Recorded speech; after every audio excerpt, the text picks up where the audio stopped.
Good evening and welcome to the Channel Studios here in London with your international news around the world in 5. In a new video, Ukraine's president says his country will defeat Russia. Бачимо наші бойові перемоги і втрати ворога.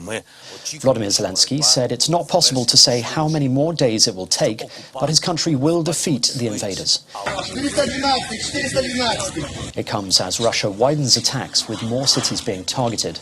The cities of Lutsk and Ivano-Frankivsk have been targeted, with Dnipro struck for the first time since the invasion began. Meanwhile, Russia has released video said to show its airborne troops on the move in the Kiev region. Satellite images taken by a US firm of a large Russian military convoy near Ukraine's capital show it has largely dispersed and redeployed. The convoy was last seen near Antonov Airport, northwest of Kiev, and its movement could signal a renewed push towards the city. The firm that took the photos said parts of the convoy were in positions in surrounding towns. The Ukrainian military, however, continue to fight back, here shooting at Russian forces in a village near Kiev. Video shows troops advancing towards an unidentified location and coordinating the operation while under heavy gunfire. The European Commission President Ursula von der Leyen has presented plans to phase out EU dependence on Russian fossil fuels by 2027. At a summit in Versailles, a declaration is expected which will likely include conclusions on energy, defence and the economy. It's an earlier and more specific date than the one proposed by the Commission on Tuesday, when they talked about making Europe independent of Russian fossil fuels well before 2030. Meanwhile, the EU is set to fund further military support for Ukraine. That's according to its Foreign Affairs Chief. Josep Borrell was speaking to reporters as he arrived for the resumption of the EU Leaders' Summit in Versailles. 500 million more on military warfare for the Ukrainian forces, and to continue thinking on more sanctions to the oligarchs and to the Russian economy. To support Ukraine military with 500 million more, and to continue putting pressure on Russia.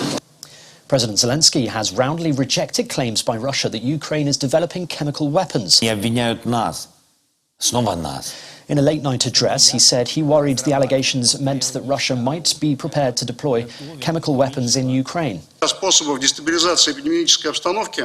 Russia has made repeated accusations that the United States is working with Ukrainian laboratories to develop biological weapons, something both sides have denied.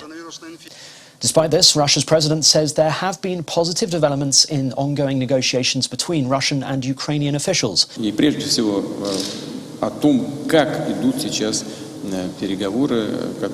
Vladimir Putin told Belarusian leader Alexander Lukashenko, a key Russian ally, there had been certain positive shifts at a meeting in Moscow. There have been 3 rounds of negotiations between the two sides' negotiating teams on the Ukraine-Belarus border, and on Thursday the Ukrainian and Russian foreign ministers met for talks in Turkey. The US Vice President Kamala Harris has arrived in Romania to discuss the growing refugee crisis in the region. Harris will meet Romanian President Klaus Iohannis in Bucharest, her second stop on a 3-day trip through Eastern Europe.